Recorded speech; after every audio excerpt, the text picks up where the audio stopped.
Yeah, thank you very much for the very warm welcome here. I'm very excited to be here.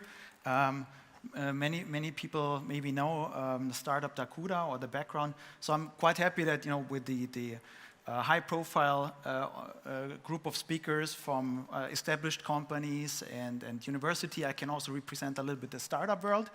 So I'm leading Magic Leap Switzerland, and I want to talk a little bit more about how basically computer vision and perception algorithms can help us as humans. And so I chose the title of the talk around spatial computing, which is our core area, to think of like how can this become like a co-processor to the human brain. So not for robots, but what happens if computer vision and perception helps humans.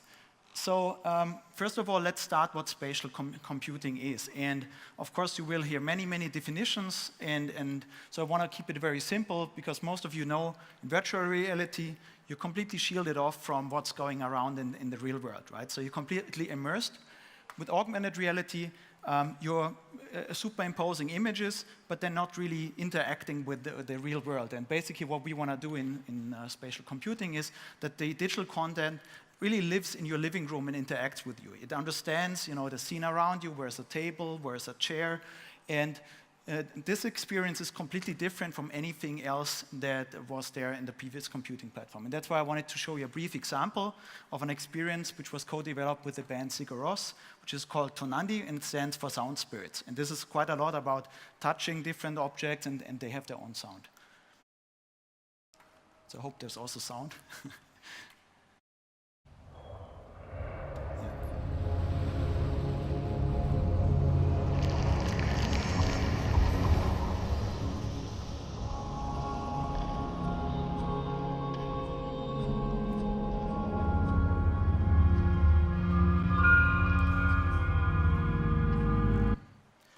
So what you're seeing is actually through the device. So you see there's your normal living room, and suddenly plants and objects are coming out there and are interacting with you.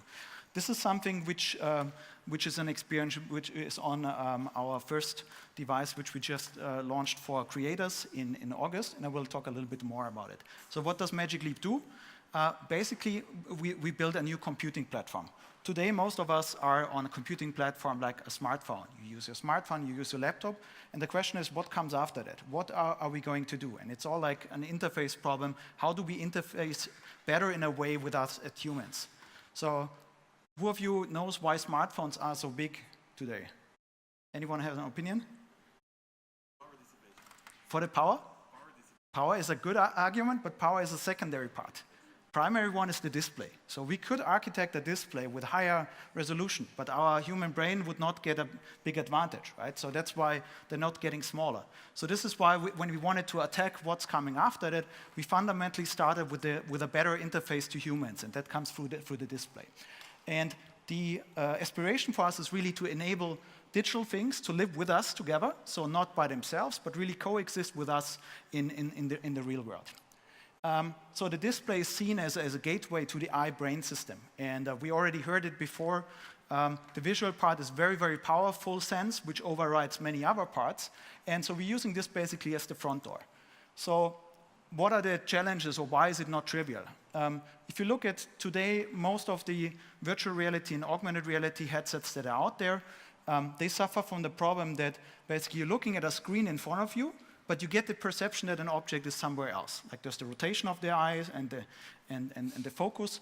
And basically, if these two things, the accommodation and vergence, don't add up, what happens is you get visual discomfort. That's why it's limited, that you can only take it over some time. So Magic Leap worked on that technology and basically validated that you can address this problem in our first prototype.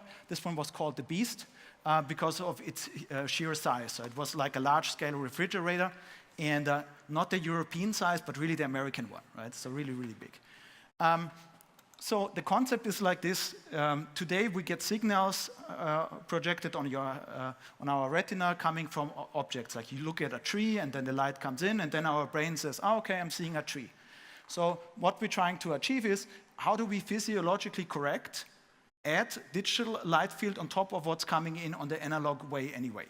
And this way, creating a natural response. So that this is not easy to get there is shown on this roadmap. So it started in 2013 with the large refrigerator, and from then on the company focused on a path of making things smaller, smaller, smaller. So in 2014 there was a prototype called the cheese head because of this funny holes in there. Then there was a device which we actually called variable device free. It was like 15 pounds, so it's not exactly, you don't want to wear it for a long time, but you could carry it, and it was connected to a really high-end gaming PC. So what we just launched on August 8th is what we think is the starting point for the journey towards spatial computing. So that means it's small enough that you can carry it around. It has all the elements. I will talk a little bit more about that at the end of the day. And this is how it looks. Of course, as you can imagine, the path going onwards, we need to get it smaller, smaller, smaller over time, and still, of course, improve on a number of the features that we have today.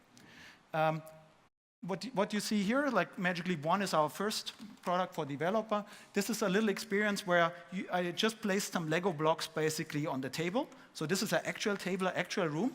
And then suddenly the characters, they get their own AI. They react, they see things. The fish, if they see each other, they might decide to form a swarm or poke something. And you see that the digital objects, they actually behave like physical ones. There's physics, they can fall from the table, fish can hide. So this is something which we mean when we say it's contextual computing, and it can design new experience that can unfold in your living room. So the elements of Magic Leap 1 is, of course, the display.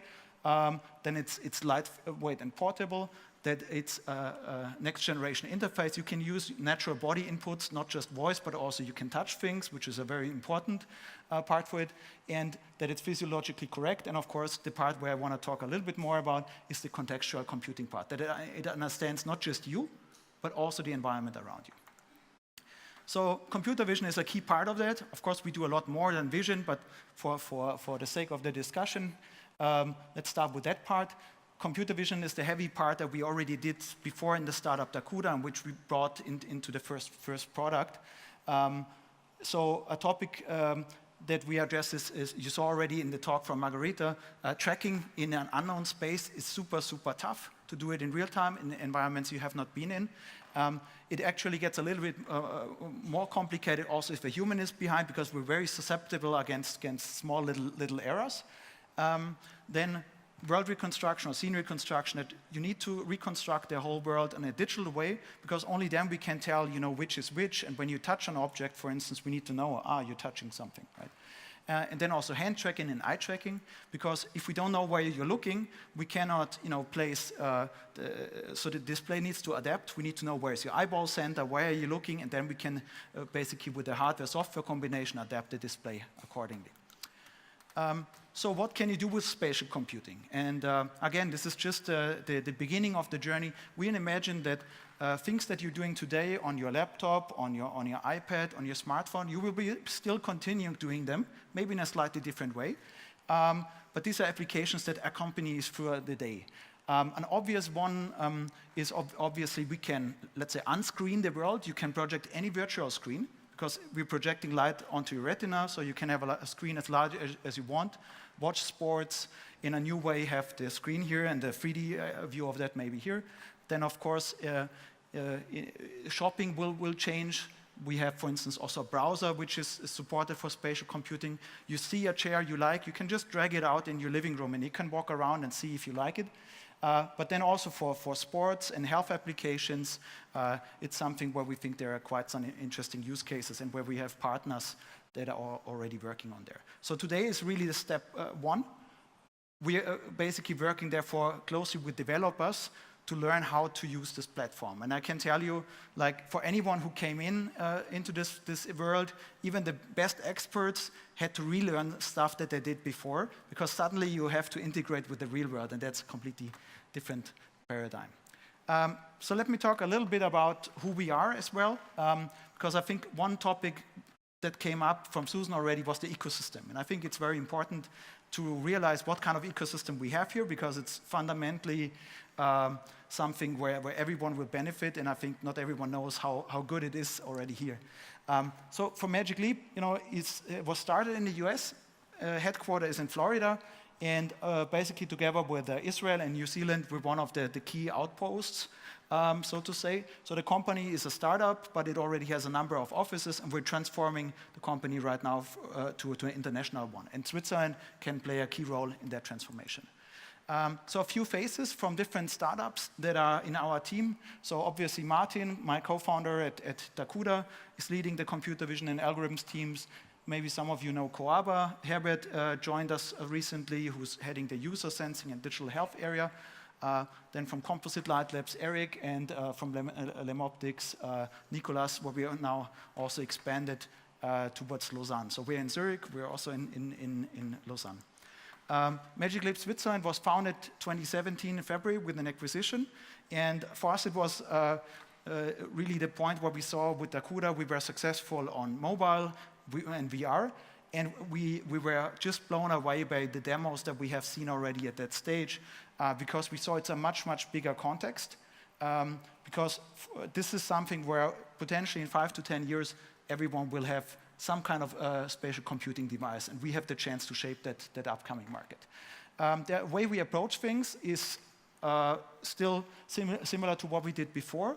So we take people doing crazy research and bringing it down into the product. So we need a team of mixed people on research and product side, which is not an easy journey always, but it's very rewarding because you see things following through, and at the end of the day, it's super, super fast. We have 2 locations there. So we have a R&D Center of Excellence in Zurich, which is currently more on computer vision and deep learning, and Lausanne is for advanced photonics.